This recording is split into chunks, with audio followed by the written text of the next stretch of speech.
How rude. No, I'm teasing. But, like I'm going to read my text during class. So I'll get it afterwards and they'll say, assessment, we had this in 101. I know it sounds like we've been there, done that, Jane. We have enough to do in this class. We're overwhelmed, but not on this level. Why we bring you back here is we're going to teach you about a lot of other neurological conditions and more in depth. Some of them you might have had already, but more in depth or with a different bent to what you need to understand in terms of how we see the concept applied to the whole patient who's critically ill. So we will start with some basic things that are common, but we're trying to bring other things together. And I'll hone in on some things and maybe give you some different examples. And it's kind of what's going to come to serve your basis and get you a little more focused back on this before we give you some pathologies, okay? All right, so what do you know about neurological assessment? If this would advance, it would be nice. All right, so it's generally part of any overall physical assessment. We do a physical assessment competency in 202 in preceptorship. And when I round on all of you in preceptorship, I will say, okay, today's a good day to do your physical assessment competency. And some people are like, do it the first day because I can't deal with it. It's off my head, it's off my head. And they tend to do it the first day and they blow it. They're so nervous and so wanting to get it out of the way. They forget something simple like they don't assess vowel sounds or something. So, and you know it. You've done it on every patient you've ever had in clinical since 101.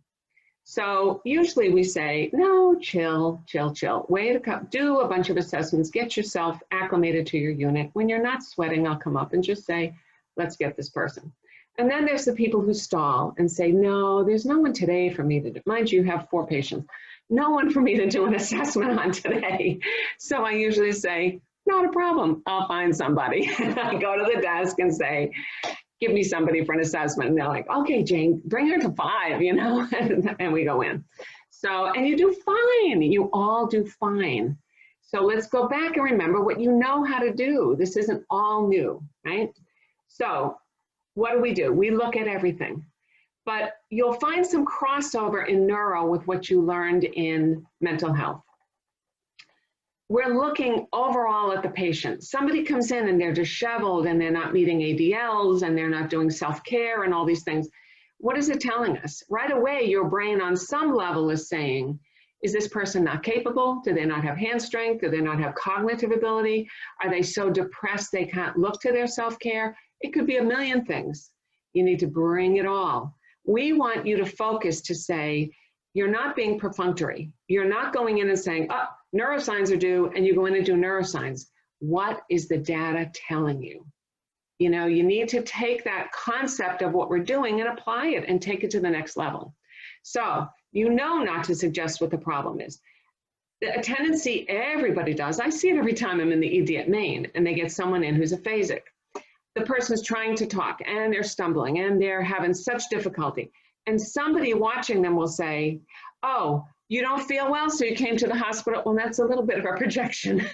Maybe they didn't come to the hospital. Maybe someone brought them to the hospital. But we tend to feed words into people. Resist that. When you're dealing in a neuro world, you're going to say, it's important for us to assess the recall as well as what's in front of us. So what can the patient tell you? And when your well-meaning family member is saying, I can tell you better, I appreciate that, but I'd like to hear from John. Because, don't be rude to people, but you're trying to assess where you think the issue lies, okay? Maybe they're not a reliable historian. Maybe they have been all along and this is a change. So we gotta look at that. We always look to do MedRec because that's a big deal. And we look at other therapies. What's wrong with you? Have you been in the hospital? Are you on cancer? People, kind of kiddingly refer to it as chemo brain, but there are physiological changes that happen with chemo, and it can very much manifest itself in the ability of someone to suddenly not reason well or be able to care for themselves. Okay, so we go through developmental progression when you're in neuro. So if you see a neurologist do a really complete neurological exam, it's really intense. They go back to, when did you first tie your shoe? When did you learn to ride a bike? They're trying to go all the way back through history to say, and maybe the person says, well, my mother said I had to be one of the stupid kids, or I was the clumsy kid because I was 7 before I rode a bike, or my sister was 4, or I couldn't ride with training wheels, or something. They're looking for some key to say, How deeply rooted is this issue? Can the person even recall back to childhood doing these things? You know, functional ability is big. Falls. How do people fall? And the thing is, they'll say, oh, it's my scatter rugs. You know, everyone poo-poos everything. Listen to what they're telling you. Well, it's the same doorstep going into my kitchen. I trip on it every day. Why is that? Someone lives in a house. You might have that in your house where a threshold is a little elevated. You know about that threshold. And when your kids are learning to walk, you're saying, mind that threshold, you know, so you don't trip on it every day. So someone who's saying, it's just a threshold, it's raised, I fall on it every day. That should tell you something. That shouldn't be a repetitive thing. A, fix the threshold. But B, if you're not doing that, you know it's there, don't trip tomorrow, you know? So then we look at all the cranial nerve functions and all of that. We'll get into some of that. It tells us cerebellar function and motor and sensory, and all of that's important. Okay, so mental status, bring it back from behavioral health. Their appearance, their cognition, are they alert and awake? Are they oriented? Do they seem to be foggy? Do they look like they're on something? Not everybody who looks like they're on something are. You can't judge people. We don't walk in other people's shoes. They could have other things going on. It could be a side effect of a normally prescribed med or something. We don't know. Memory issues are a big piece of this. Mood and affect. And this you usually get from family. They'll say, I don't know what's with my father. He's explosive. He yells, he screams. He's never like this. There's a mood and affect change. It might be the patient tells you if they're paranoid and they're saying, suddenly my family's against me, or suddenly everyone whispers. Could be hearing loss. He thinks he sees mouths moving, he can't hear it, and he assumes they're whispering. But the paranoia comes in that way. So all of these things, tie them together, bring them forward. This is to remind you your cranial nerves, however you learn them, on Old Olympus, towering tops of Finn and German, viewed some, however you remembered them. It brings you back to, this is the underside of your brain. You have 12 pairs of cranial nerves that come up and go around.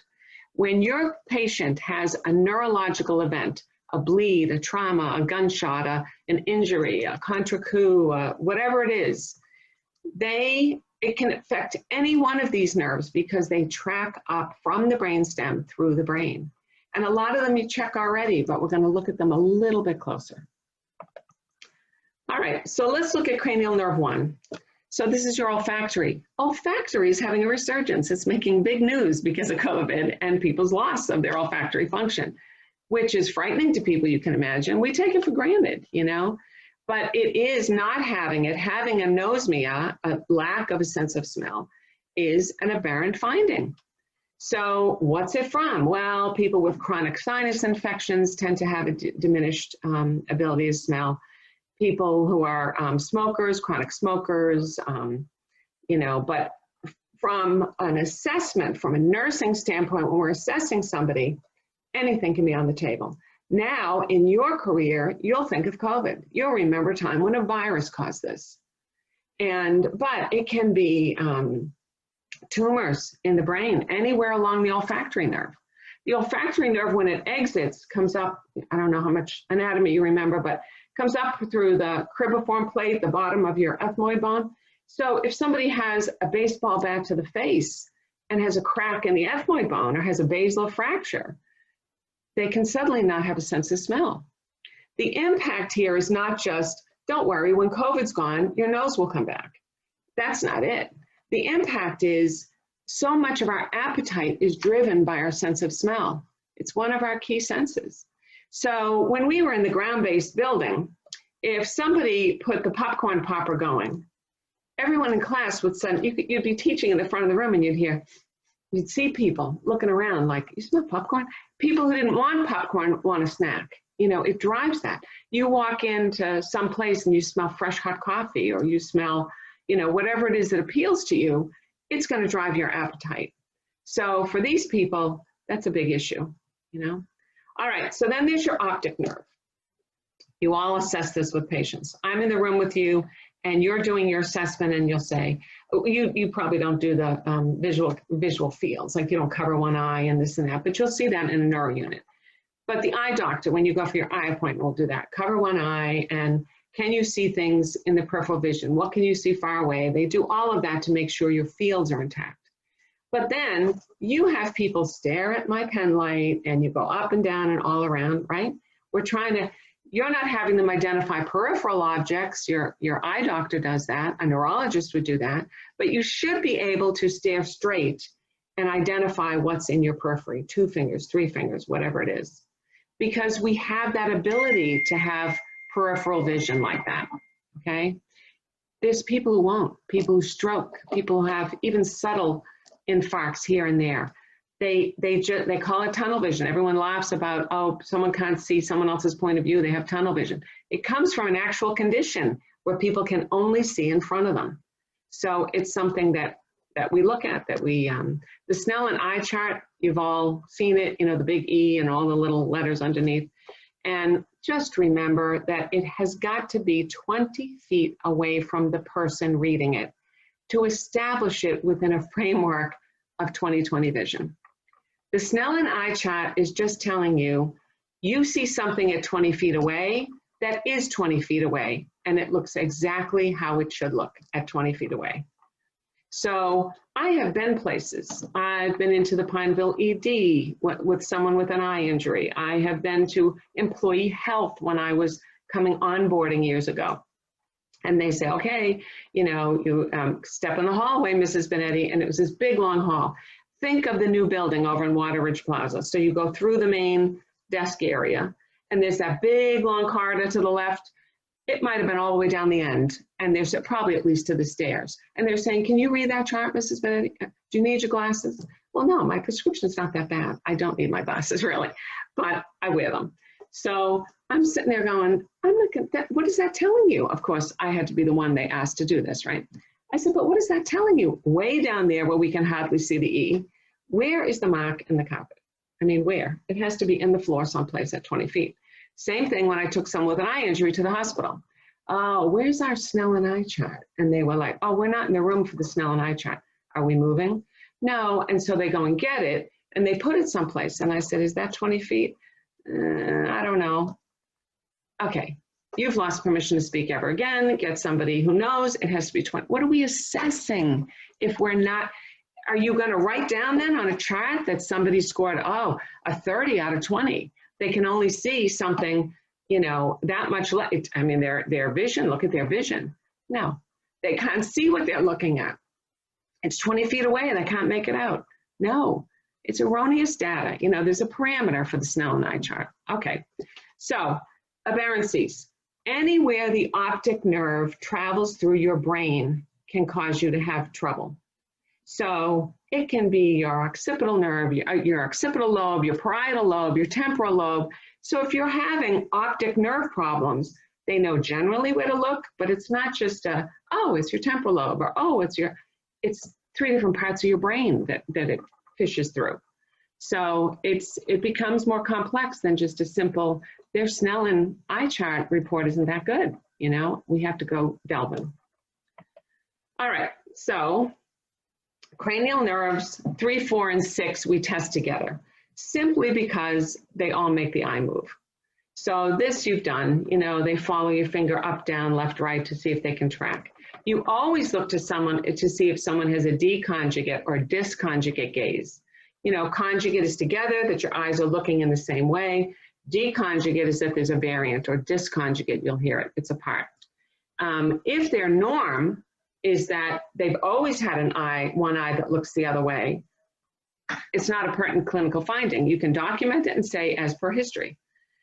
But if they haven't, and they're in with some kind of neurological injury, and you see the next morning on assessment, you don't just sit there and flick the lights and do the different tests and follow this and follow that and say, oh, they're good. I did this yesterday. They now have a disconjugate gaze. So this is problematic. Nystagmus you've learned about. Who remembers what nystagmus is? Isn't it when the eyes oscillating? Yeah, oscillating. It goes back really rapidly.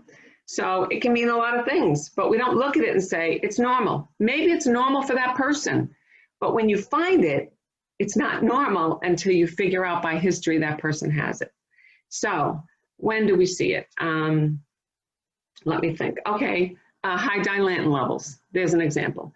So maybe your patient with a history of epilepsy, they're on Dilantin. Your Dilantin level should be between 10 and 20 as a normal range. And so high Dilantin levels is going to give you nystagmus. So I see that in a patient when I'm with a student and I'm thinking, mental note, we got to go out and check if there's bloods. Does this patient take Dilantin?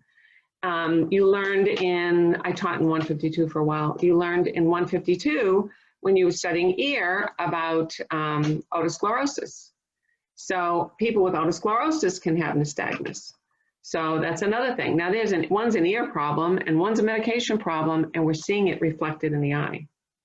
So it's paying attention to what's happening and what it means to you, what piece of the puzzle it is.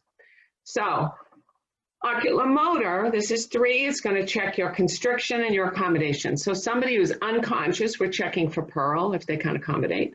And otherwise, we check for pearl, right, to see if they can accommodate the eye.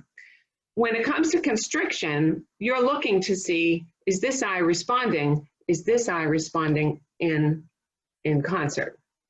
Now that involves a little bit more of the optic, not contralateral, but ipsilateral is oculomotor.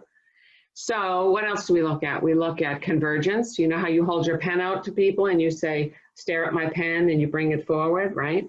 You're looking for it to blur and diplopia, or you're looking for the eyes to diverge. Ptosis, drooping eye, you can have it with any number of things. You can have it with, trigeminal nerve if you have damage to the top, to the ophthalmic root, or you can have it Bell's palsy. There's a ptosis. The whole face is sagging, but the eye is ptotic. You can have it with different nerve damages, depends on where your patient's cranial injury is, so it's important to look at. Myasthenics have bilateral ptosis. So, all right, so trochlea. This nerve, trochlea is from a Latin word for pulley, so it gives your eye the ability to look up and oblique. And if people have, through an injury, I've had people with, assaults in New York City or gunshot wounds to the heads and whatnot, and they end up with a damaged trochlea nerve, and they cannot lift their eye up and look up to the sky or up at an angle anywhere. So that's usually what you see. Abducens, if you abduct something, you take it away. So the abducens is in charge of letting your eye look outward. You can look to the sides because of your abducens.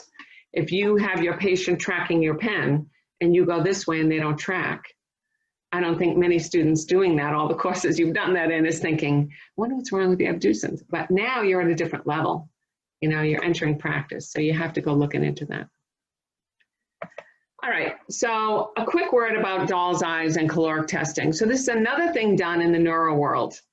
Now, oculocephalic reflex. Where did this whole doll's eye thing come from? It used to be in a doll. Every little girl wanted the doll to be so lifelike, just like a baby. And what they were was kind of pressed in eyes that were painted. So that wasn't lifelike. Well, then along came the dolls that had a string connected to a ball. And so when you moved the doll, the eyes opened and rotated and rolled around, more human-like, right? So that's why they call it doll's eyes. So in a normal person, you're all normal, we presume, right? So in a normal person, if my head were held fixed and they said to me, Jane, stare straight ahead, and you quickly turned my head, I can stare straight while my head turns because my pyramidal tracts are intact. That's what dolls do. You can turn the head, and because they mimic lifelike people, the eyes will go opposite, right? In somebody with a head injury, they're going to look and say, how intact are those pyramidal tracts? So you put a hand on both sides of the face, and the picture shows you using the thumbs to hold up the eyelids, because in someone unconscious, they don't have the ability to lift their eyelids.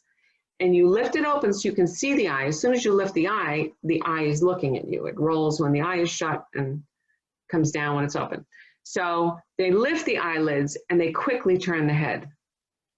It's a positive, it's a normal result, and positive is not always normal in medicine, but it's a normal result if the head turns and the eyes go in the opposite direction of the head, because you have that ability. When you're studying this, just say, what happens with me? I'm able to turn my head one way and look another way. That's normal. What you'll find with some brain injury patients is you'll turn the heads and the eyes are fixed and can only track with the head. and that's abnormal. All right, so that's a quick word on doll's eyes. The other one is oculovestibular reflex, and this is called caloric. You know, caloric relates to temperature, so it's caloric. Now, here we're talking about the cold water one. There's probably, I don't know, 11 and better different variations of caloric testing when it comes to an oculovestibular reflex. We are in just an introductory point at this time, and so we're just going to go with the simple one. So what we're looking at is, in this patient, he's unconscious, and we have the eyes open. They don't show you holding it here, but the eyes are open, and they inject water into the ear. Usually it's cold water. You can do warm water too, but usually it's cold. Now, we make sure the eardrum is intact. Just like in the text above, we make sure the patient with the doll's eyes has no neck injury, because if you're going to rotate their neck, you're going to make them a paraplegic, so, or quadriplegic. So this patient can't have any ear puncture. The eardrum has to be intact. We don't want to send ice cold water into the center of the brain.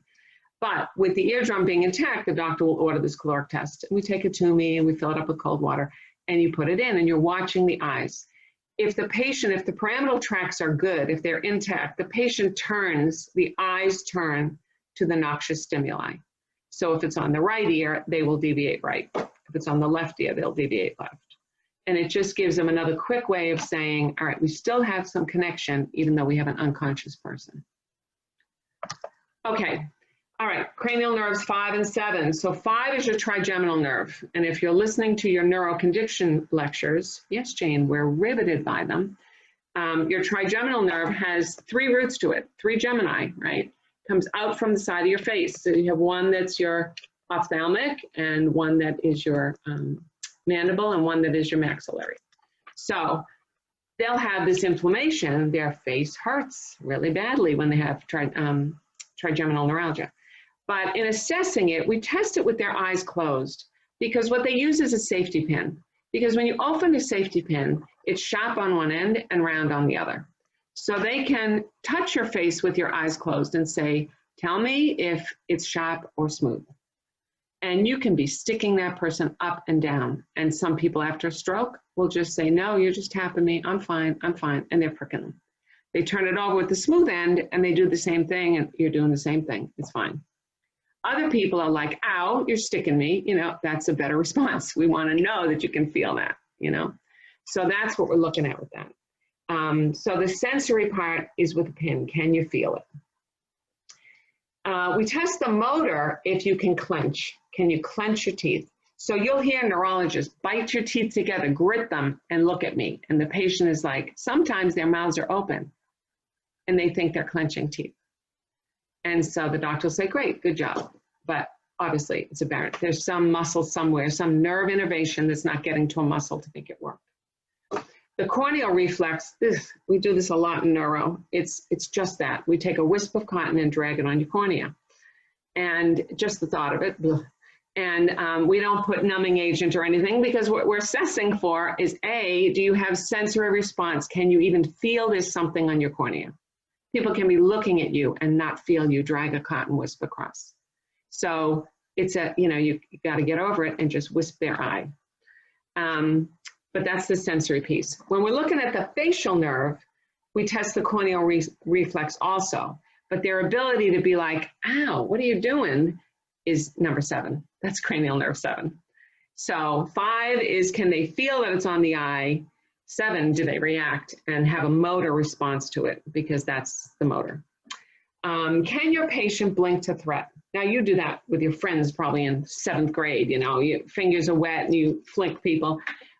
They have to be able to have that reaction to, and you'll see neurologists are by the bed and conducting this very calm assessment, and all of a sudden they flinch the patient, you know, a person jumps a mile or doesn't, is completely unaffected by it.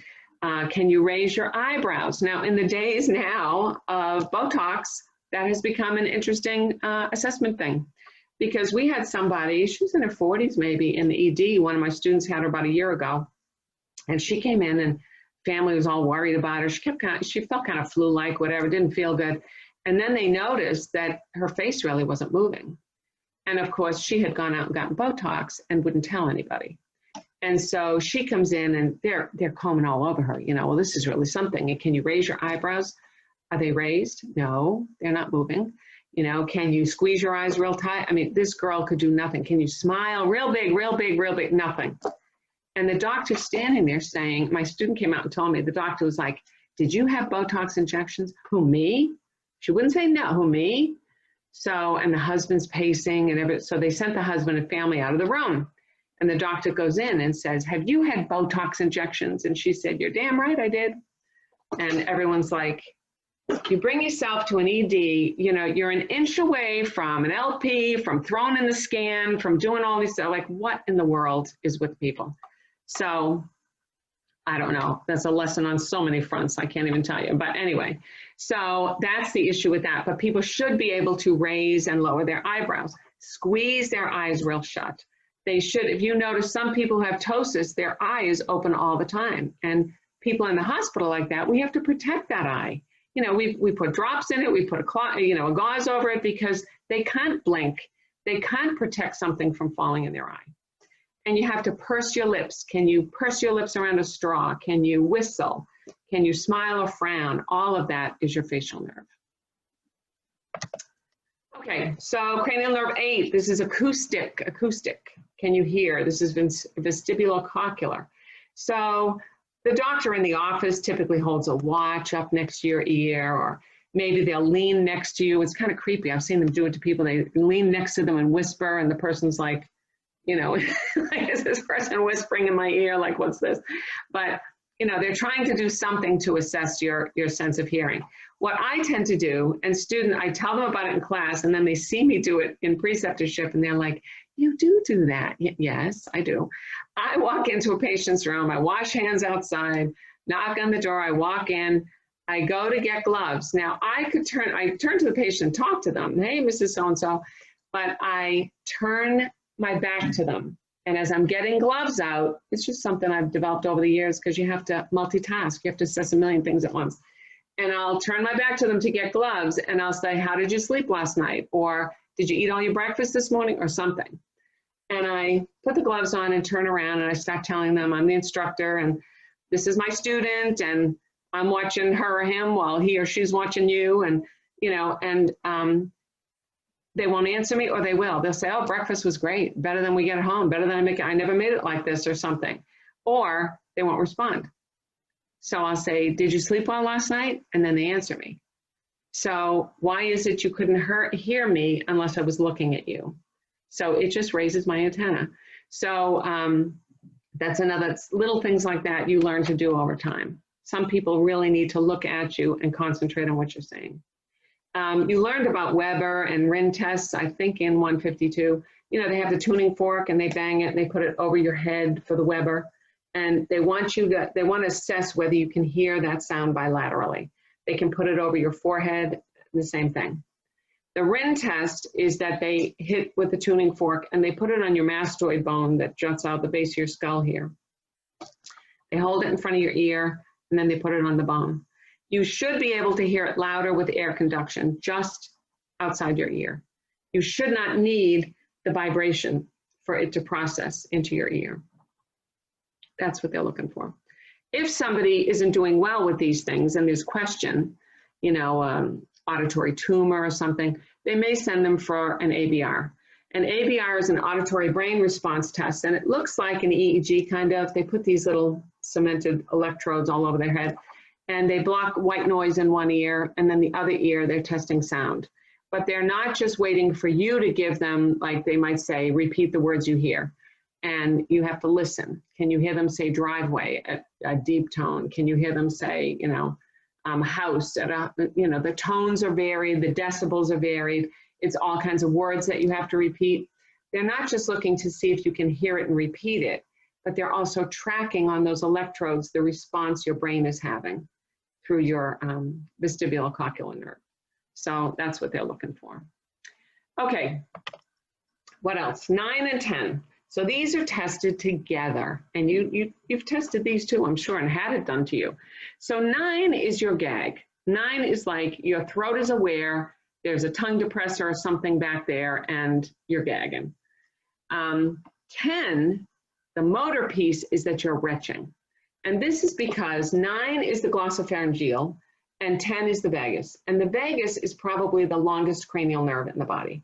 And it innervates your lungs, your larynx, your pharynx, your GI system. If you've ever had a vasovagal response, or you're throwing and going and you get so vasovagal, you're just dying. You know, when you're on the bathroom floor and you're just, okay, let them find me dead here. I am sick of throwing and going. Here I am dying.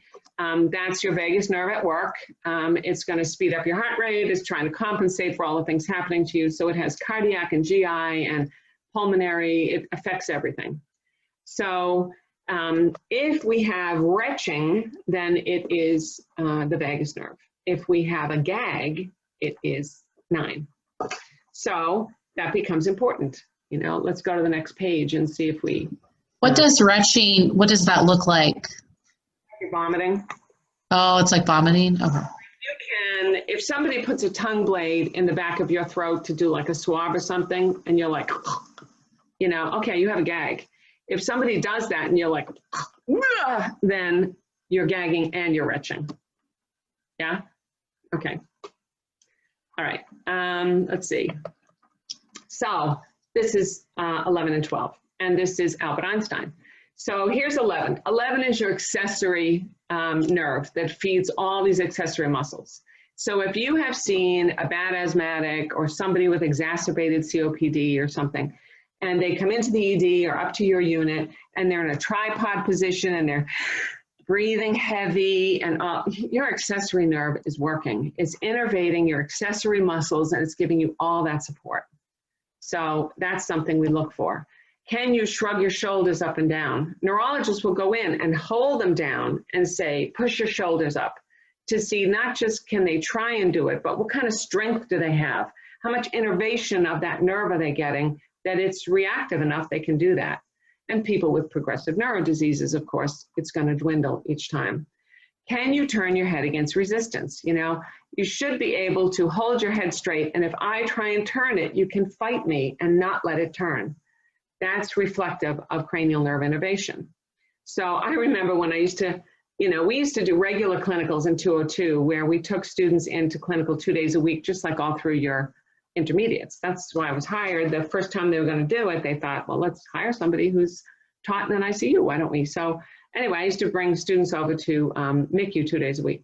So we'd walk in the floor. Now, they were not used to it. We'd never gone in the ICUs in the school. And so we would walk down the floor, and I would say, okay, this is your orientation. We've had our meeting. We're walking around. I'm showing you the unit. You know, just get used to the sounds and the noise and the busyness, and just look in the rooms. You know, you're not in there yet. Just look in the rooms.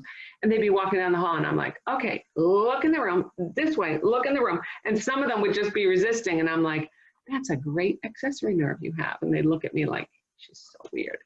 Okay, so you have to be able to, you know, resist the turning of your head. Okay, so the hypoglossal nerve, this allows you to stick your tongue out, which is what Einstein is doing. And the whole story behind this picture is that, you know, he was this brilliant scientist, and apparently he came out of some mega conference with all these renowned people. And the press said to him, you know, give us something profound. So he thought, I'll show them that my hypoglossal works. And he stuck his tongue out. And of course, they were all saying, this guy is so brilliant, and he sticks his tongue out at report, you know, it was lost on them totally. But anyway, you should be able to have it midline, which they will also ask patients to do. Stick your tongue out. Can you move it up and down and side to side? Can they hold a tongue blade? Or your dentist might put a gauze around your tongue and to look underneath your tongue and all around your mouth when he does an annual exam or every 6-month exam. And so he can tell you have a good hypoglossal because it's not normal for you to let someone else control your tongue like that. But anyway, so here's an example for you about, I tell my classes about this, and this poor girl, I don't think she knows she lives in perpetuity because I never use her name. But I had a student once in 152, and when I taught there for a while, they had lost their full-time faculty, and you can't put new faculty in that class, so they borrowed me from 202 to go down there and teach. So I had them on this transplant floor, and the patients were really heavy. And so I always picked people, the students thought it was mean. You know it's not mean, right? By now you know it's not mean when we give you heavy patients with all kinds of things. It's the best learning for you. And we only have 9 days, I think, to prove competence, you know, so we try and give you these great experiences that you can get in, get your hands on things. So anyway, we have this lady and she has a billion things wrong with her, and we must have, I mean, we have meds down a tube, we have IVs, we have salves on her leg, we have dressings to do. She's got everything going on in there. So whatever pills or whatever, she had a G tube, but she could take her pills PL. So whatever pills and things we had for her, the student had them all right. She was a wreck, the poor thing. You know how you are in clinical. Everybody wants to do well. I never met a student who didn't, but you know, she's a wreck. And I'm like, okay, calm down, you got this. You know, we're all through your meds. That's good. You know all your meds, that's fine. You know, she had everything. We had the Cobra, we had the cow, you know, here we go. So she scans the patient, and it's this little old lady. I just love little old people. They're so cute. So she's in the bed, but you know how it is to rouse them sometimes? So you're like, you know, Mrs. whatever Smith, you know, shaking the lady, and she's just kind of dozed, you know, Mrs. Smith. So then I'm thinking, okay, what does it tell you? She can't hear either. So we get closer, Mrs. Smith, you know, and here's the student, hi, I'm here with your pills, okay? You know how you always ask them, okay, as if they say, no, it's not okay, what do you do? You have, you know, you have to get around that then. So she's like, okay, I have your pills, and the lady's eyes are open. I'm like, okay, this is good. So I put the lights on, we sit her up in the bed, you know, it's raised ahead of the bed, you know, all these things you have to do 8 o'clock in the morning. So the student goes and gets the water from the table. Now this is fine for the student because she's in 152, but it's different now in this class. She gets the water and she tries to give her a drink, and the lady's not, almost like she doesn't realize the cup is coming, and she's not, and it's going to dribble all over. So the student turns and she's a wreck. I can see her hands are shaking, and I'm like, it's okay. But sometimes you touch them and you think it's consoling, and it makes the student worse, like, oh my God, she's, you know. So I'm trying to just, you know, so anyway, she's getting everything. She gets a straw. Good critical thinking. So she gets the straw and she puts it in, and she said, you want to take a sip here, take a sip of your water. So she gives it to the lady, and the lady's mouth is like, she's not doing anything. So the student, good for her, she had a plan C. So she puts a cup down and she picks up her pills. And she said, I have all your pills here. How about I just put them in your mouth? Can you put your tongue out and I'll just put them in your mouth? So, and the lady's looking and she's half smiling, and she goes to put the pills and the lady's doing nothing. So I reach over ever so gently and grab the sleeve of her jacket, just like right here. And I'm pulling that hand back because she's fine where she is. She's in 152 right now. I don't expect her to know this, but I'm the nurse at the bedside. A, this lady cannot purse lip around a straw. B, this lady cannot put her tongue out to take these pills. So I'm just pulling her back like, no, we're not going to give this, and I'm not going to make a scene or do anything. And you think you're helping the student. In the meantime, she's like, oh my God, like in her mind, you know, she's thinking, what did I do wrong? She's pulling my hand back. So I said to her, did she have any AM care? Wrong question. Did she have anything this morning like teeth or anything? And the student looks at me, no, it's early, too early for them, it's fine. But I take the straw out and I put it in the woman's mouth and I push it to the back of her throat. Nothing. So now I don't sense a 9, I don't sense a 10, I don't sense a 7. So this lady's not getting her pills. So I pull around back a little bit and I said, okay, well, it was nice to meet you. And, you know, the student and I will be back in a little bit. And the student's like, what? You could imagine this poor soul, I'm telling you. And yet we're not going to talk in front of the patient. So I'm like, it's all good. It's all good. And she's looking at me like, oh, she's saying that, you know. And so she gets the cow and out of the room we go. And she's like, what? And I'm like, you did an awesome job. When A didn't work, you went to B. When B didn't work, you thought of C. But, and this is not something you have to know. You wouldn't know this yet. You're only in 152. It's fine. But now that we've looked at this, what would it mean to you if you went into a room and said, okay, even if she's not 80 something, okay, sit up. You want to take a drink? And as you're putting it forward, it's going to spill all over them because they're not moving their lips to take the cup. And then you give them a straw and it's by their mouth and they're not. Now we've all seen groggy people. It's different. You shake them, you put the lights on, you sit them up. Okay, you with me? You got pills to take here. This one is for, and you start doing it, you know, if they're not doing that. So then you got to assess beyond that. So I said to her, here's what we're going to do. We're going to go to the nurse now and we're going to say, here's the deal we found on assessment with this patient. So the nurse is like, we're telling the nurse and she's like, wow, really? And we said, yeah. And she said, you know, and she goes back into her notes from the night shift and she goes, yeah, she wouldn't do it for them either. So they put it in applesauce and just put it in her mouth. Okay, there we go. There you go. That's, and so I turned to the student and I said, what is wrong with that picture? This is how people come from nursing homes into the ED with aspiration pneumonia. You know, how much applesauce is going down? And if it goes down, where's it going? Where's it going? If she can't swallow and she can't vomit it up. So that's, hopefully that gives a little bit of perspective of the dimension of what I'm talking about, how we look at it a little differently. And she did fine, my student, she did fine. Okay, so motor function. You know, you check people's balance. You all do this. Push your hands against my hand, pull back. Put your foot down like you're pressing on a gas pedal, right? Pronate or drift, you probably don't see as much. It's they have people hold their hands out, close their eyes, and just stand there. And someone with drift, when they open their eyes, their arms are down, sagging, and they think they're still up here. They can't control holding their arms up like that. So that's what that's about. Balance and coordination and finger to nose testing, this is straight out of Live PD, if you ever watch that on, but you know, they'll pull like drunk drivers over the side of the road and they'll have them stand one foot in front of the other, walk a straight line on the edge, and they have to do finger to nose testing for coordination, okay? People should have symmetrical strength and grip. Even if you're right-handed, if I'm assessing your grip, you should, a good healthy grip on both hands. All right, so just to bring you back with some motor function, some terms. Excuse me. Hypotonia, you've probably seen flaccid patients, people that have had strokes maybe and don't have innervation to muscle, or people are spastic. Some progressive MS patients will get a spastic leg that every once in a while it just springs up, you know. Kids with CP sometimes can have spastic limbs. Quads and tetras can have it. So myoclonus is just your little twitching. Athetosis is something you probably don't see as much. Maybe you haven't had a patient with that, but I've seen it mostly with like adult CP patients sometimes. It's like these slow writhing movements, like while they're talking to you, their hands are just kind of moving and it doesn't have any purpose to it, but they can't control it either. That's athetosis. Chorea is something you see.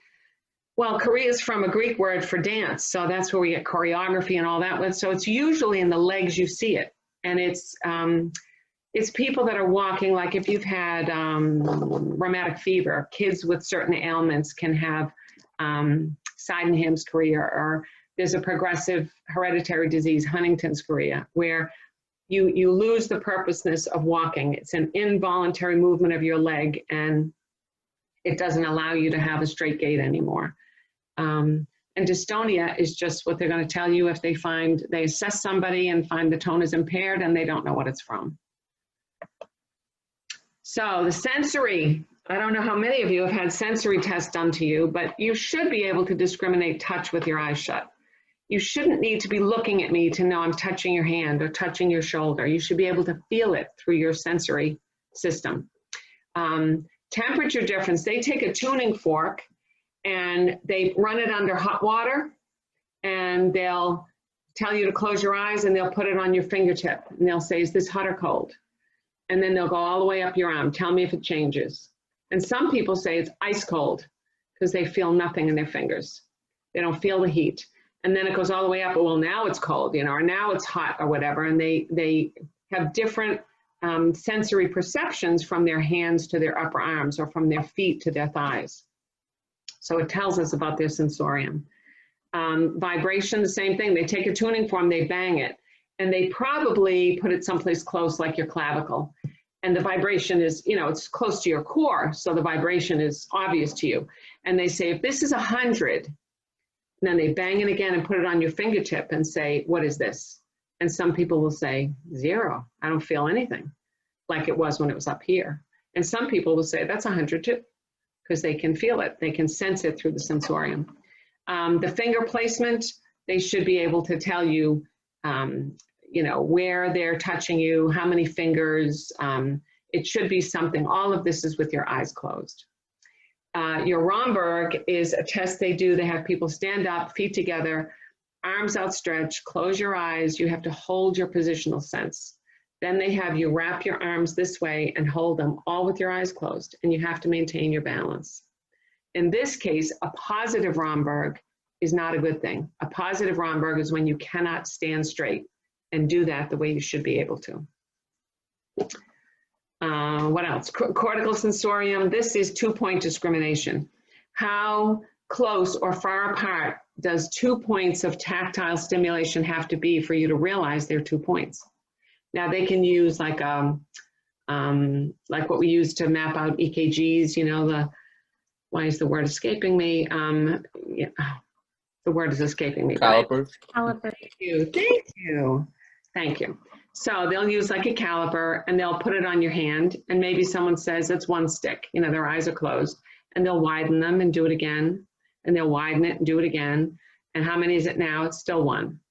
They just can't discriminate because somewhere in the plan, the sensorium is off. Graphesthesia is probably something you did as a kid. You know how people would write on your arm, you close your eyes and you'd say, what am I writing? Or, you know, they'd say your name, or they'd, with their finger, they'd do hi on your back and you have to tell them what it is. Doctors will usually say, tell me what I'm putting in your hand. And they do numbers typically, you know, is this a 7 and 8 or whatever, and see if the patient can discriminate. Stereognosis is giving you things that are commonly known. Your eyes are closed and I hand you a paperclip, or I hand you a key, or a golf ball, or a clothespin, or something that everybody could readily identify from feeling it. And you'd be surprised, people have no clue what they're feeling, who have real deficit. All right, so reflex tendons. I'll do this and I'll give you a break. I don't know how close we are to the end of this lecture. They're attached to skeletal muscles. You've all had this where they do your reflex. You go to the doctor for a physical exam and they're gonna sit you on the end and have your knee hanging, your leg hanging off the table, and they check your tendon. The range is 0 to 5 to 5 to 5, but it's kind of skewed. 0 to 5 is areflexia, that you have no response at all. But 2 over 5 is considered normal. Beyond that, it's hyperreflexia. So it's a little bit skewed. Generally, they do your bicep up here by your elbow and your knee, but somebody who has real deficit, they could do any number of them, wherever they can find a skeletal tendon to react. Okay, so why don't you take a break and we'll come back and do headaches.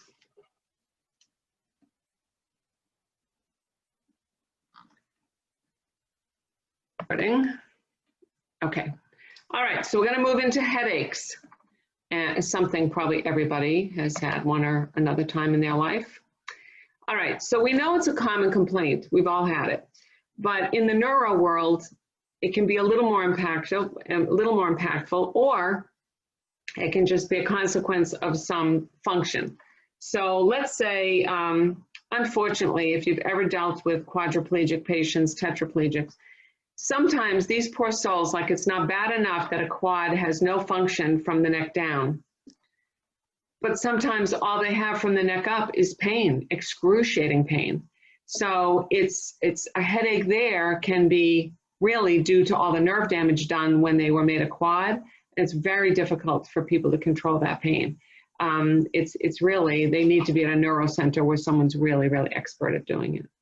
So it can be a benign thing. For most of us it is. It can have something inside the brain being wrong. It can be outside, the weather is bothering you, the stimulus is bothering you, something else is bothering you. Not all tissue in the brain is sensitive to pain.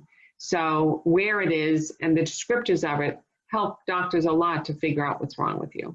And some people, we are learning, have more than one kind of headache, that it's not just, oh, I have a tension headache, or oh, I have a cluster headache, or whatever it is. You can have layered headaches. We're also seeing a lot of comorbidity they've recognized between people with depression and people with headaches, with migraines. So based on, we do have an International Headache Society, and they say that primary headaches now include tension, migraine, and cluster headaches. They're primary headaches because they occur within the brain. It's the brain that's having the problem. Anything that's secondary is caused by something else that causes you to have this problem in your head. So the secondary things are sinus infections can give you a horrible headache, but maybe once the sinus infection is cleared up, you don't have it again. Neck injuries, as I said, people have even neck strains or whiplash, can have terrible headaches as a result. Now, is it the tension in your sternocleidomastoid muscle that goes from your shoulders up to the back of your head? Could be. That's what they thought it was for years. Tension headaches were related to muscular things. It could also be nerve damage. It could also be a number of other things. People with strokes sometime. Now you've had an interruption in your brain process. You've had a bleed or an embolism or something that's caused you to have this stroke. There's maybe deadened or damaged tissue as a result, and they can have a chronic headache after that. Medication use or misuse also causes headaches. If any one of you is a Starbucks aficionado and you have caffeinated Starbucks every day of your life and have a day where you don't have it, your brain will let you know with a horrible headache. You know, caffeine is one of those drugs that falls under that. NSAIDs can do it. People that take anti-inflammatories for other conditions and then ran out or don't have them today or think they feel better, want to try a day without it, and find they'll develop headaches as a result. Your body gets accustomed to something and then, you know, you're symptomatic. So tension headaches is definitely the most common, and it's band-like pressure. And if you talk to someone with a headache, they'll say to you, I have such a headache. And as they're doing this, you can tell it's a band around their head. That's just the way it is. It's not affected by activity. If you get up and walk up the stairs, it doesn't make it worse. You just have it. If you go and lie down and think it'll go away, it doesn't help to lay down. It's still there, you know?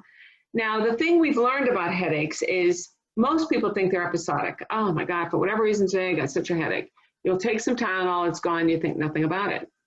But if they start tracking it, it's really, for some people, more chronic than it is episodic. You might have it just a little bit today, but maybe you have it just a little bit 4 days this week, you know? And so it really, as healthcare providers, begs us to say, well, when was the last time you had this kind of a headache? And if they say, oh, 2 days ago and a couple times last week, well, now this is more of a chronic thing than episodic.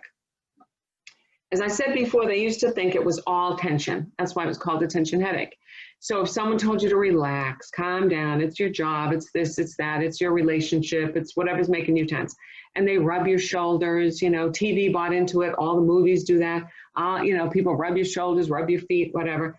I'm not saying that doesn't make people feel better, but evidence-based practice is telling us that we see a lot of crossover in comorbidities with headaches and people with depression and mental illnesses and neuro issues, because they're all involved in the brain. And on some level, there could be this abnormal neuronal sensitivity. There's a neurovascular component to this. And the more we learn about headaches, that's what we're finding. So, symptoms. In a tension headache, there's no nausea. It's bilateral, it's all around your head, and it's band-like, and it's pressure-like. It's just, and you're photophobic or phonophobic. And I used to see it when we tested, when we were in the ground-based classrooms. And some students would walk in and just, can we turn some of the light? I mean, they would just squint. The light bothered their eyes. And I would say to them, assessing what they were looking like, I said, do you have a headache? Because, you know, it just was glaring to them, where to somebody else it wasn't. Maybe you jump into your friend's car that's picking you up and you're like, my God, the music's so loud. Or you walk into a room where a family member's watching you TV and you're like, can you turn the TV down? You're not thinking of it in your mind, you're thinking the TV's loud. Maybe some days it is. But if you're hearing a person say that, if you walk into a patient room and they're like, can you turn that television down? And you know it's not real loud. That's something you're going to incorporate into your assessment. And then I say to them, I said, does it sound loud to you? Is it loud? Yes. And can you shut that overhead light? Is it too bright today? You know, I want to know what is behind this, because to me, it could be phonophobia and photophobia. And it's filling, you know, it's filling a gap here. Do they feel tense? And maybe they'll tell you they are, and maybe that's all it is, episodic, but we don't know. The thing with these tension headaches, and most headaches, we go by patient history. You know, tell me about your headaches. It's all we have to go by. There's no test that we give you, a blood that we draw to say, oh, you have a tension headache. Here's what you do. It doesn't work that way. So we have to go by patient history. All right, so what's the treatment? Well, typically non-opioid analgesics. You know, that's just a basic thing. A Tylenol, an aspirin if they can take it, if they're eating, so they don't get gut rot. So a recurrent headache, they're now taking what we know about the neuronal irritability and they're stretching out into other behavioral health therapies. If you have taken, excuse me, what you perceive to be your tension headache, and you take Tylenol, it's doing nothing. And you take, you know, Advil, and it's doing nothing. And you're out of choices. And you say to your doctor, I don't know what this is, and I had it, you know, I'm in 202, that's usually the problem. You know, I'm in 202 and I have this and this and this and this. They may say to you, okay, I'm gonna try something else. Because they found in studies that people who are depressed and are on tricyclics have less episodic headaches than they used to have. So they may say to you, let's try a little nortriptyline, little amitriptyline. You know, it's gonna balance out your levels, balance out your serotonin and see if it can help. They might give you a NASA. You learned about these in behavioral health, right? They're non-adrenergic, so what does that mean to you? It doesn't stimulate your adrenal glands. It's not gonna release epi and norepi. So you're not gonna have a change in heart rate. You're not gonna have a change in blood pressure, you know, the flushing, all the things that come out of an adrenergic response. It is serotonergic, so it's gonna increase your serotonin, which, what's serotonin? It's a 5-HT, it's 5-hydroxytryptamine. So a 5-HT, this is a neurotransmitter, and it's going to elevate your serotonin levels. And serotonin, things that help you are constricting, or people take triptans for migraines because they're serotonin agonists, so they're going to cause constriction of that dilated vessel. So they may try you on something like this and say, see if this doesn't help. You can take your Tylenol, but see if this doesn't help you. And some people, I've seen them in the hospital say, no, he thinks I'm mentally ill, he's putting me on mental health drugs. What we have to teach the patient is not everything is the drug at face value. This isn't an indictment that you have another disease or another, you know, we use crossover meds all the time, and I talk about them a lot in this course. So you have to understand the concept of the drug and the concept of how this drug is helping your headache patient. Okay. The other thing they can use, not first line like your Tylenol and you know, Advil or aspirin or something, is anti-seizure meds. They use Topamax a lot because what have we learned about seizure meds? We're kind of in the dark about seizures, honestly. You know, they're so enigmatic to us most times. But we know that by giving a drug like topiramate, like Topamax, that it's decreasing excitability. That's how it stops seizures in people. So now if the evidence is telling us that there's probably neuronal excitability that's giving people not just what they think is an episodic tension headache, but now it's more chronic, then maybe there's neuronal irritability. So let's try something like this and see what it does. And for some people, it works. And if they have that comorbidity of depression and all of that, they'll mix these drugs in there and see if they can. They're trying to go by what the evidence is telling us. So it's not that we're changing a diagnosis from a run-of-the-mill tension headache to a mental illness. All right, so migraines, what are they? Well, they're bad headaches, they're bad. If you know somebody who suffers a migraine, they're not fun, not at all. Okay, it's usually unilateral, it's throbbing because it's a vascular headache and it's reoccurring. You don't get a one and done migraine. So people say, I had a really bad headache last week. I know it was a migraine. Had you ever had one before? No. Had you had one since? Now maybe it's a month, we don't know. But if someone tells you, I had a really bad headache once, it was awful. How long ago was that? You know, I'm the one that needs to know. I'm asking them everything.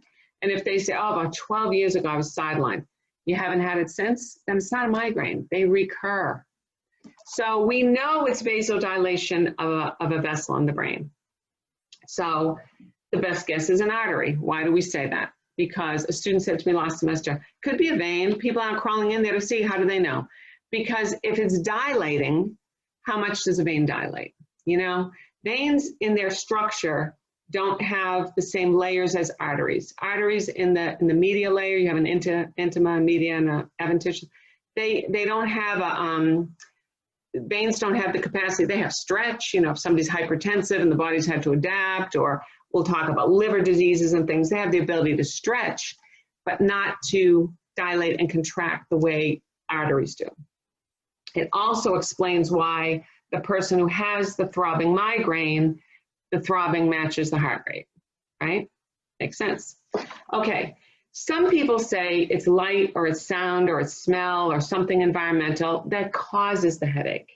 We also know that sensory signals can be an aura that's telling you a headache is coming. And it's very hard to differentiate for people. And you'll say, are you sure a screeching noise caused the headache? Or is it a noise you hear in your head when you have headaches? Now, a screeching noise, you know, could be something that startled them, a car screeching brakes or something like that. That noise is not going to appear in their head as an aura. But somebody who has like a low tone buzzing, and they'll say to you, that low tone buzzing comes and it causes me to have a headache. It's more likely that that's an aura, that it's a sensory thing they're hearing. No one else in the room is hearing a low tone buzzing. They're hearing it because it is an aura that a migraine is coming. And it's important for us to hone in on what could be their warning signs, because if they're not aware of it, they don't know when to take the preventative medication. Symptoms with your migraine can definitely be from your autonomic nervous system. So they can have all that, you know, change in heart rate and BP and all of that. It can get really distressing for them. Okay, what else? Risk factors. We don't test you on demographics, but we always talk to you about populations that get these diseases, because it's good to have in your wheelhouse to understand who's predisposed to what. The research is telling us it's generally young adults that have it. Now, we know it's a spectrum. Some women develop migraines not when they're menstruating, but when they're postmenopausal. Some kids who have really bad allergies, if histamine's your trigger, then they have migraines with their allergy flares as children. But by and large, the largest group is young adult. In our country, we say women more than men. Men tend to have more cluster headaches, which are horrible, and exercise-induced headaches, things like that. But women tend to have more migraine and tension. Family history. Most people with migraines can tell you the first-degree relative that has them. It's not a gene, but there's some hereditary influence, some familial tendency for it, that they'll say, my mother, my grandmother, my two uncles on one side, you know, somebody has migraines.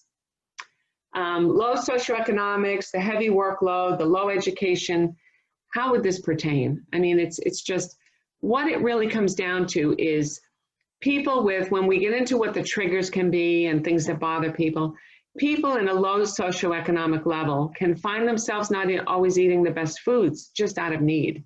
You know, if you're at the dollar store buying packaged foods and things that are, pre-made and packaged and have all kinds of preservatives and things in it, there's a lot of things in there which could trip someone to have a migraine.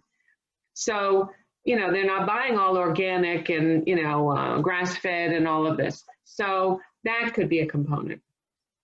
The other thing is, most people doing manual labor will be people in a low socioeconomic class who don't have high levels of education. The low education also comes into what they're saying is, can they find the resources they need? Can they seek out a headache center? Can they read into any kind of information? Can they even have access to it? Access to good health care that would give them that. And we find that people that report frequent tension headaches are actually having some kind of migraine. All right, so we look at them as two different classifications, not us per se, but the Headache Society. Some people have an aura and some people don't. And one is just a common type and one is the classic, what used to be called the classic. We've changed the vernacular. So of course that takes 50 years to change the terminology, but it's more common for people not to have an aura because they're not tuned into it. So it's the one with aura is considered a classic form of a migraine, but it's not as common. All right, so what are the causes? Well, neurovascular hyperactivity, sensitivity, that's the best thing we know. The genetic factors, it's there. 50% risk maybe, but we don't know what it is. There's no isolated gene. Now, why is it associated with certain things? Well, seizures, stroke, we can look at that and say there's injury to the brain. It's understandable now. Something's disrupted. You know, that can cause an effect. Depression, anxiety, we see the comorbidity. So between depression, anxiety, and migraines. So that's not so enigmatic. But things like asthma, they feel it's because if the asthma is allergy induced, that it comes back to the histamines and other trips that people have related to asthma. And in studies they've done, it's high populations of people with asthma have migraines. The MI, it's vascular. It's because you've had a vascular injury, major one with an MI, and migraines are vascular, have a vascular component. And with Raynaud's and irritable bowel, it's not just limited to Raynaud's and irritable bowel. It's really limited to people with autoimmune disorders. You're having these inflammatory, anything that would trip inflammatory chemicals can possibly cause migraines in people. That's what it's coming to. All right, so what are the most common triggers? Well, we're looking at, you know, cheese and chocolate and onions and, you know, things like that. They have tyramine in them. Now, in most people, that might not bother them. In people with migraines, it's bothersome. You know, it's going to trip some levels of norepinephrine or epinephrine, and it's bothersome. They're affected by it. What else? We have aspartame. Aspartame inhibits serotonin. So if you're one of those people that has maybe the depression comorbidly with your migraine headache, maybe that's something that bothers you. You know, it could be. What else? The MSG, this came out of Asian food in this country years ago because monosodium glutamate is something that would trip constriction and symptoms in a lot of people. What made it really go out of favor in the United States was that people would have chest pain from it. So it's just a preservative that, you know, it's a food enhancer kind of thing. And we found it was more damage to people than it was anything else, you know. Red wine, tomatoes, they have high histamine levels in them. So if your trip for a migraine is a histamine, then that could be the issue, you know. Weather changes for sure. When that barometric pressure shifts, people feel that who have migraines and are sensitive to that. So we know hormones play a piece in it for women because many times women report that they only have migraines around their periods. You know, headaches, we talked about head trauma and things like that. That's not that uncommon to have chronic headaches after some kind of head trauma. So that could be easily. Fatigue and stress and hunger, things like that trip it in people. They do, and it's not really understood, but the fatigue gets so much. And people in 202 tell me, I'm exhausted, I was studying this and that, and they had a horrible migraine, couldn't come to class the next day or something. You know, it's just, so if we can get people to realize their triggers and be sensitive to auras, we can help them better manage what their meds are all about. I mean, what their treatment is all about. Meds are another thing. They have to stay consistently on medicines when they need them and not be, you know, drinking caffeine every day and then don't drink it and you get a whomping migraine, or maybe cut back on your caffeine altogether if it's that bad, or, you know, if they're constantly taking NSAIDs. It's not constantly good to take NSAIDs. I mean, it's a cause of renal insufficiency to take a lot of NSAIDs. There's a lot of reasons why you shouldn't just take something consistently like that. But people that do and stop tend to get a headache. All right, so warning signs, I touched on this. They're now calling premonitory signs, they also call them prodromes, but premonitory signs we'll talk about in seizures. Also, this is physical symptoms: photophobia, hyperactivity, irritability, food cravings. All of that are physical signs. And so when you talk to a migraine sufferer and you say, don't you want to binge? Don't you want to, you know, Do you get real hyperactive, clean the apartment, clean down everything, do all the wash, do everything? And some of them say, yeah, I do that all the time. And that's why today I'm dead and I have a migraine. No, maybe this is the physical, the premonitory signs they're not tuned into. So we try and get people to track their behaviors before, during, after headaches to see if we can help them manage them. The auras are the sensory signals. So it's sounds and smells and patterns. I've had students in this class, not this cohort, but in this class, who will say to me, I see a wavy dotted pattern in the corner, up-hand corner of my right eye, right before I have a migraine. I mean, she's so identified with patterns of light and patterns in her visual that she's like, it's unbelievable.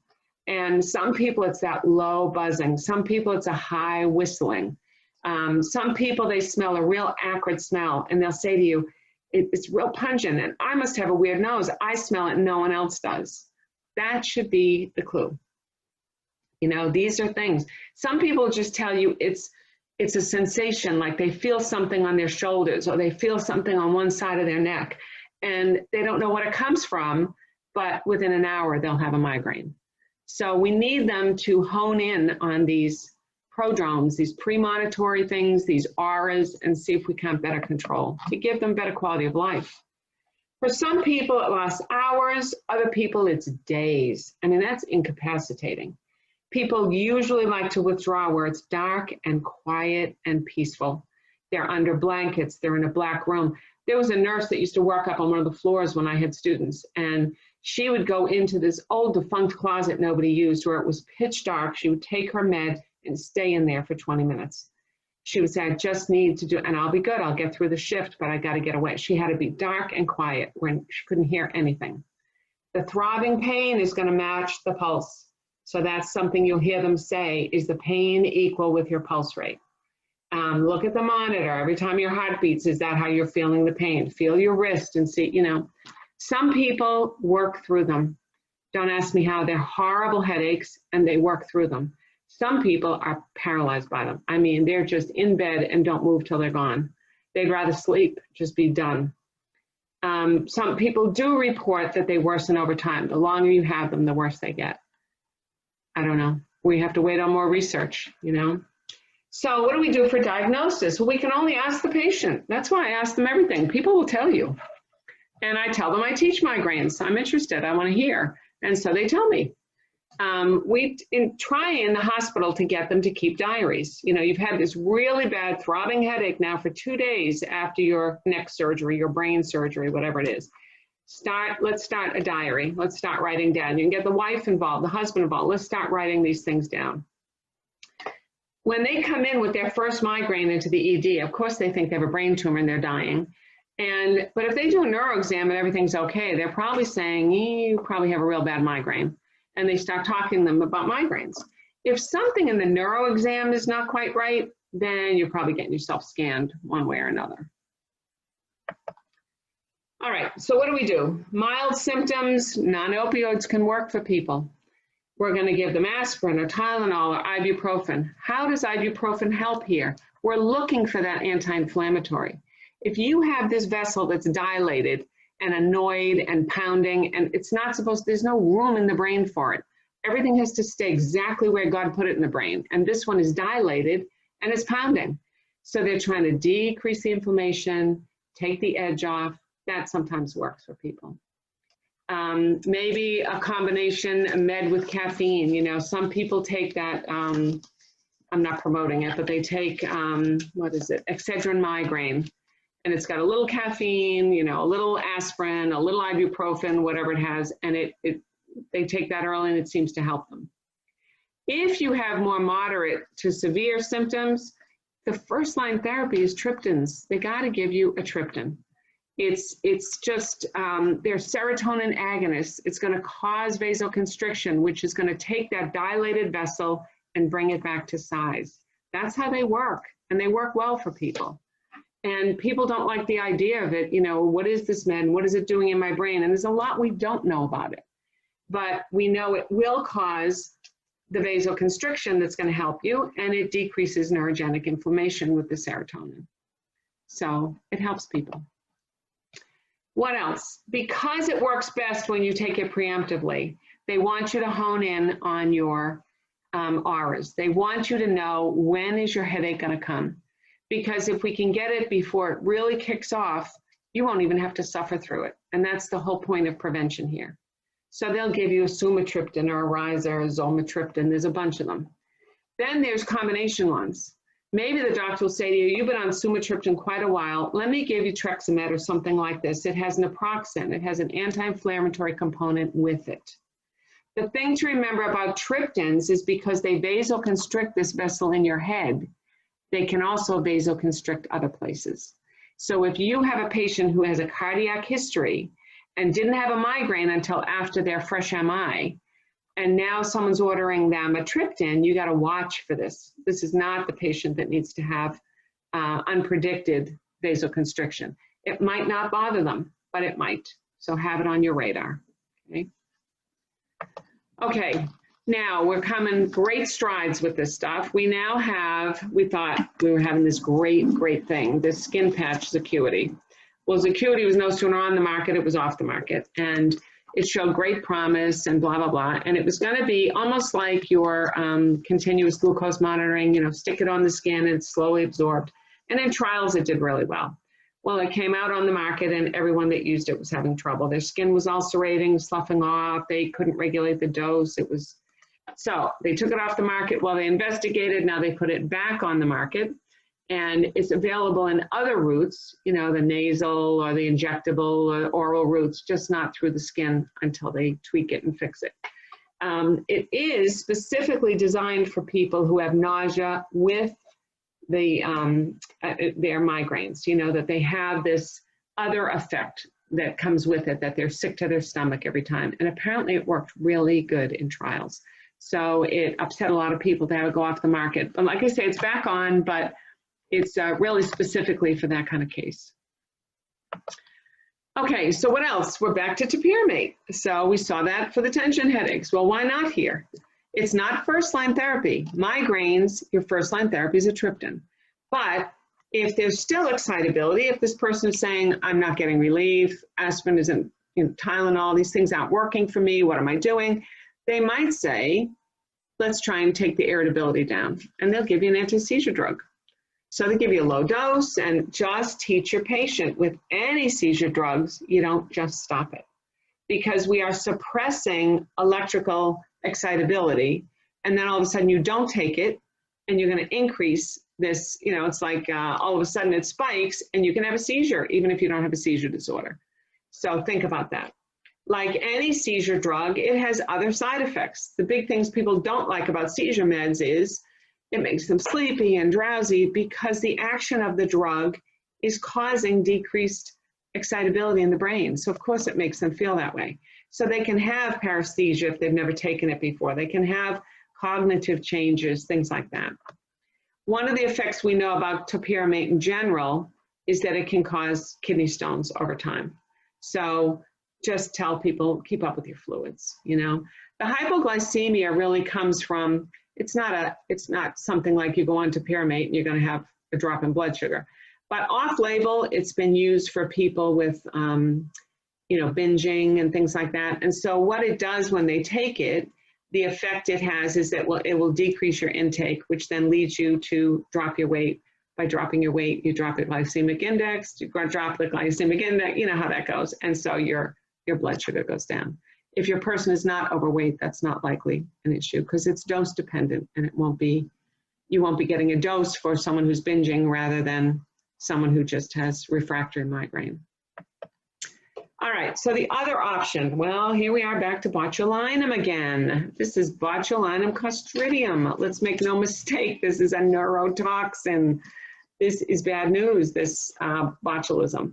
So what they found once they got working on the face and all the studies they've done is it really kind of paralyzes muscles. And, you know, obviously, I mean, the big neurotransmitters are it blocks acetylcholine, essentially is what it's doing. And when we use it in the face to paralyze things. So, and that's the danger it has to people. Before we had industrialized canning, people used to die of botulism infections, right? Because they would can and not pressurize it or whatever and get all this botulism growing in there, and they would die from the neurotoxin. So we know now we take it, but we're taking that usage of blocking acetylcholine, which is essentially the link between your brain and muscles, and they're blocking it so that the muscles around your eye don't work, and this way you look younger, you don't have wrinkles, and around your nose and whatnot. So they said, well, what's another application? All somebody has to do is come up with an idea for research, and they pursue it, and they go all through it, and they see how it works, and what could be another possible application, and they'll replicate another study. So what they started doing is to say, how can we not let this vessel spasm and dilate like that and do this and cause these headaches? So they thought, well, why don't we try this? And I guess people were game, you know, and they volunteered. So they did that. And they do these injections around your head, depends on where your migraines are and how they're located. And, you know, it works for some people. I mean, it's done every couple of months. It's not a huge dose. I mean, we know we're dealing with poison here, and it's effective. They estimate 2 to 4 months at a time. But remember, it can migrate. So I've had students before that said, you know, I can't afford Botox, but my sister's friend is a podiatrist, and to make extra money, he got Botox and he gives it to anybody who wants to come in. Well, that's nice. That's what you want, is a podiatrist injecting you with a neurotoxin, you know. And we've had people come to the ED where the toxin has migrated. I mean, you can't forget the underlying concept is this is a neurotoxin. So be very careful. If you're using this, be sure you are in capable hands. Okay. Sorry, do they use this for seizures too? Well, there have been studies on that, and yeah, they find that, you know, it's one of those, we have so many other ways to safely control seizures that it's not really the go-to thing. But I won't say there's not studies being done on it, because I have seen in seizure centers where people are like, well, what about it for this? And what about it for that? And the problem is, when we're dealing with seizures, we're usually dealing with a more global surface of a brain. And do we really want to go at the brain with this strong neurotoxin and see what, you know, it's tough. It's tough. So I haven't read that that's getting any closer to being accepted use, you know, but I wouldn't be surprised that they're still trying to do research. Yeah, it's interesting. All right, so what are other alternatives? Well, gabapentin, you've heard of gabapentin before, right?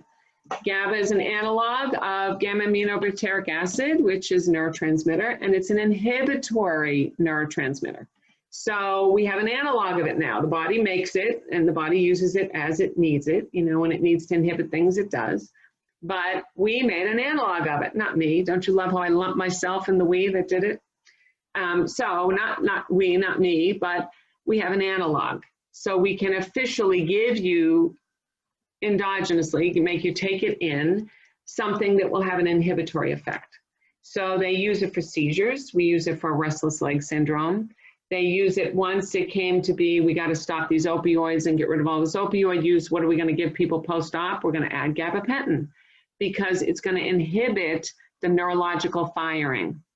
And for some people it works. My dog had pretty good surgery this summer, and all she had was gabapentin, and she was comfortable. And I looked at the doctor, and he's like, I know what you're thinking, but we do use gabapentin. I said, I know, we use it in people too. But you know, it's anyway, so that's something they can give you too. It's just an analog of GABA. Prozac can help. That helps some people. There's the crossover again of uses of you know, psych meds with something like a migraine headache, and seeing now beta blocker. So think about what you know of beta blockers. What do beta blockers do? Somebody tell me. Lower blood pressure. Right. They lower blood pressure. Lower the So heart rate. Yeah. they what? What was the other one? Slow your heart rate too. Lower your heart rate. Right. And how does it do that, do you think? Doesn't it cause some vasodilation? Yeah. Okay, so if I'm telling you about this hellacious migraine that is caused by vasodilation in the brain, are we looking at this and saying, oh yeah, beta blocker they can use also? That makes sense. No, to me that made no sense at all. Like, wait a minute, the causative agent of this migraine is vasodilation.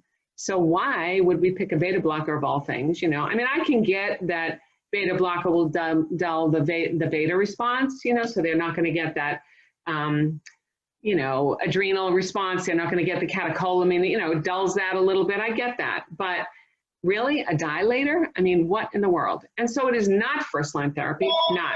It is under, I'm so sorry, that's my house phone, how obnoxious. It is not under the primary treatments, obviously, it's under other. So what has happened here is that they find they're kind of taking the tact of, you probably heard a little bit about pacemakers. Go away phone, it's gonna have to go in a drawer someplace, I'm sorry, in a drawer. It's kind of going like pacemakers or, pacemaker, you have an erratic rhythm. And they say, well, we'll put a pacemaker in there that will cause a rhythm. And people in the beginning, I've read through history, were like, we're going to stimulate the heart to beat because the heart is erratically beating. Well, yeah, the point is, we're going to give you regular controlled beating so that you don't have all the scattered beating, and it works, right? So what they're saying here is, if you have an episode of sudden dilation that causes you, bam, this throbbing pain, how about you have a little bit of dilation all the time, and it doesn't hyperreact to this dilation? And okay, I get that. So that's what, but looking at it first glance, you'd be like, no, everything we give them causes constriction. What are we doing giving them something that dilates? But anyway, so I was asking a neurologist about it one time, and he goes, the first paper I ever read on it, I was like, I'm not recommending this to people. So anyway, and it's not the run-of-the-mill people, and it's not first-line treatment, but you might see it. Okay, so alpha adrenergic blockers, like ergotamines, the ergot alkaloids, these constrict. So everything else is causing the constriction. This adjunctive beta blocker is not. Okay. What else? Cluster headaches. Dear God, these are awful, awful, awful headaches. When I was working in New York, we had people throw themselves out of high rises. The pain was so bad and they couldn't get away from it. So these common clusters, as per the name, some terms in medicine are these big, long things. This is a cluster headache. Okay. So, but it comes in clusters, the same time, day or night, which kind of speaks to the hypothalamus, maybe a little circadian rhythmish. They come to the same time all the time. The peak age is basically adulthood. For women, it's basically childbearing, give or take years. 3 times more men than women, and we don't know why that is. When something has a real hormonal influence, we usually see it in women because they flux hormones so much more, but we don't know. And so they just don't know where they come from, but they're awful. It's unilateral. They've narrowed down to think it's the ophthalmic branch of your trigeminal. So remember your trigeminal nerve, right? It's just this branch. And it causes these symptoms, and these people are all but, I've seen them so they can't move. They sit there. They don't want to breathe. Their eyes are shut. They're stiff as a board. They don't want to move. They can't listen to anything you're saying. They can't do anything, totally consumed. And I've seen others just running up and down the halls of the ED because their head is going to blow off. They can't take the pain. They can't escape. They don't know where to go. And that's usually the point they get when they're throwing themselves off a building. I mean, it's bad. It's horrible, horrible pain. So sometimes people say, yeah, 2 days in a row, I got that same headache. That must be a cluster. No. I mean, clusters are horrible, horrible headaches. Horrible. So what do you see? The patient, if they can talk to you, is complaining that their head is cleaved, just cleaved wide open. And it can last minutes to hours. And I almost feel bad for the ones I almost feel worse for the ones that it's just minutes. Because once it's been there for a few minutes, then they're like, oh my God, it's gone. And then they'll go up to doctors and be like, don't let that pain come back. I mean, now they know, and it's going to come back because it comes in clusters. And some people have it the same month every year. Some people have it the same 3 weeks every month. I mean, they're just incapacitating headaches, horrible. They get pain in the eye, in their forehead, in their cheek. Most times this one eye on the affected side is just pouring, tearing so bad. Their face swells. They get ashen, like pale, pale. They'll have a ptosis in that eye. And so Sometimes you go in and people say, I don't know, they're having a stroke, are they doing, what's going on? They have this terrible headache, maybe it's a bleed. I mean, think of the differentials, right? Could be a lot of things. They're miserable, absolutely miserable. So what does the IHS tell us? Well, they have criteria, tell them to keep a diary. Okay, in the throes of a cluster, no time to be keeping a diary.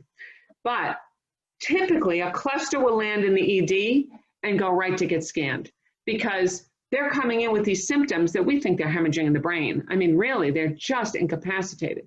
So in the scanner they go and they come out and they'll come out and say, wow, everything's normal. Like people are disappointed, you know, because sometimes it's, you know how you just think, well, we need an answer. We need an, oh, there's no answer. You know, people are bummed. So now what?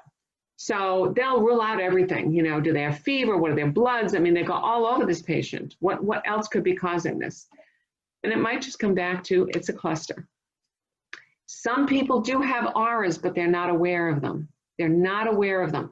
So you have to get them tracking to say, you got it when you have this horrible episode, you got to focus on what's happening to you, you know, and somebody else in your family, even somebody's got to be saying, you know, what did you have right beforehand? Because if we can avoid this for somebody, we can save somebody who might drive themselves to suicide, you know, so it's important. Some people take it initially for allergies because their eye is running so much and they don't feel well and they're just miserable. And they thought if it was a head cold, it would be both sides, and it's only one side. But that should tell you something as the nurse that we're talking unilateral. So what do? They're going to give them triptans. They're going to spray it up your nose. They're going to give you subcutaneous, however they're going to give it to you. They're going to give you triptans and try and keep you, again, watch your cardiac people. High flow O2 in the ED, we're going to put them on high flow O2 because it's going to give them constriction. Now, the thing is, you can't keep it on for long. We don't want to keep them in a constricted state, and they don't want you, if that oxygen has given them relief, they're not, you go to take that oxygen off and they're not letting your hand go near them because they're terrified. So you have to talk to your patient and explain what we're doing. It's more damage if they keep it on, depends on how high the flow is, if we keep it on that high. The problem is, in the hospital, we can regulate how long they're on it, how many breaks we give them, that kind of thing. And some docs are more okay with it than others. Some will say, nah, leave it on for a while, and you know, we'll see how much better he is for a while. If he can doze off to sleep, we'll take it off. But others, no, they'll say every 5 minutes, got to be off for 5, you know, so it all depends where you're working. The challenge is they want it at home now. I want it at the office, I want it at home, they want it in the car, they want it everywhere because they're not going through that again. And you don't blame them. But how will they regulate it? They won't just give people O2 at home because they'll crank it up all the way and keep it on all the time just out of fear. All right, so what is the chronic cluster prophylactics? Well, you see it all over the place. We've talked about the gold standard. It's always they're going to go. I mean, most people bring themselves to the ED because they're scared to death of dying. And so they come to the ED and, you know, they'll get their O2 or they'll get their Compazine IV. Sometimes that's not in your Lewis, so we don't talk about it. But if you're ever in an ED and you see something like this come in, they might give them a little Compazine up the IV. That seems to work. But, you know, so what do they do for them? Well, they can give them another alternative. Some people find helpful. They give them verapamil. They give them, you know, calcium channel blockers. Well, I can see it affects serotonin, affects the calcium at the nerve. I get it. You know, if you know about calcium channel blockers, it could have an effect. And for some people, it helps them. Some people, they're going to give them lithium. Why? Lithium is going to affect the excitability. And if they think that there's a lot of excitability in that part of the brain and that nerve, they're going to try and calm that down. Ergotamine, we're back to this alpha blocker that's going to cause constriction, topiramate. And there are studies out there now that recommend melatonin. Now, we don't recommend melatonin for much in medicine typically. I think after all the big studies were done about the people who had CVAs from them and all that. But they've noticed in long-term studies that people who have cluster headaches have naturally low melatonin levels. So it's something they're looking into. What else can we do? Some people have refractory cluster headaches. I mean, nothing you're doing for them keeps them headache-free. And that's just a horrible way to live. It's terrible. So they found they can do nerve blocks. Now, you're not going to say to the doctor, I had a cluster headache. They diagnosed me with a cluster. I want the nerve block. This is last-ditch effort. Before we go up and go crawling into someone's brain they're going to try everything else first, right? So we can do a nerve block. They go to your greater occipital nerve and they do a little block to see if they can decrease the firing and see if it helps you. It's kind of, is it this route? Is it that route? They're going to try different things. They can do ablation. They can go to your trigeminal nerve ganglion and try and ablate it, zap it a little bit and see if it doesn't make it calm down. They can do some percutaneous radiofrequency. And again, you're bombarding with radiofrequency, trying to mix up the signal that's going and fuzzy things up so that you're decreasing this abnormal firing that's causing this. They can go with a deep brain stimulator, not your first line. It's up, they put it in your hypothalamus, not the first line, but it's out there, it's possible. So what are the other kinds? Tumors, bleeds, trigeminal neuralgia, teeth problems, nose problems, you name it, anything can cause that. Remember your rebounds, caffeine, rebound from opioid. People have been taking opioids for a broken leg and then stop it, will get a headache sometimes. Butalbital is barbiturate. This is people that have been on barbiturates for something and come off will have headaches. You need slow withdrawal. Anybody on anything for a period of time, even you with Starbucks, needs to withdraw slowly. Go to half calf for a while and then wean off. So what do? Well, assess the symptoms. This is your patient. We're assessing them. It's what we do. Have them keep a diary. Help them with lifestyle changes.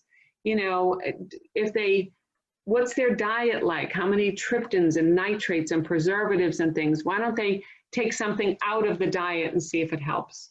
Smoking causes problems because what does it do to your vessels? You know, we have nicotine and small degrees of cyanide and all this stuff that affects your the muscles in your arterioles. So it can cause that. We recommend people to do relaxation and yoga, not that it's going to cure your headache. Don't think lightly of people's ailment, that you can just say relax or meditate or do yoga and your headaches will be gone. What we're trying to do in doing that is make them more aware of what they're feeling so they can identify an aura. If they can identify an aura, that's half of their battle. They can take something as it's coming on. Reinforce education management. Every time you have a patient in front of you, if they're doing well, great. I say now, I see you have a history of migraines, but you haven't had a migraine recently? No. What are you doing? That's great. You're keeping on the diet. That's great. You're avoiding this food. That's great. You're keeping a food, you know, a diary of activity. That's great. Whatever you're doing is working. Don't you feel better without a migraine? You got to support people's effort. So the triggers, fatigue and hunger and stress, there's stress everywhere in the world. It's impossible to get away from, but managing it is better. You know, taking the stretch classes, the yoga, walking, whatever they need to do. So the management is all early identification. If we can find that they can sense an aura, that they know it's coming and they take their medication preemptively, it's good. It'll stop the headache from coming. And then they got to comply with the treatment. They'll tell you, I didn't have a migraine in 3 months, so I didn't take the medicine. Well, that's not how that works. You know, you're trying to manage this condition you have. For some reason, this vessel just, and we're trying to manage it. So you got to stay with the program. You know, whatever the doctors told you, you got to stay with it. Okay? All right. So that's your headaches. Any questions? No? I know, you thought you knew everything there was about headache, just that you had a headache and you take Tylenol, right? So, no, there's more to it than that. So that's it. So test 1 is done, yay. And the week is over. You have your weekend now. That's a good thing too. So, all right, rest up, study hard. We know it's tough. You're welcome. We know it's tough. Take it in bites, you know, take it in bites, one thing at a time, stay organized.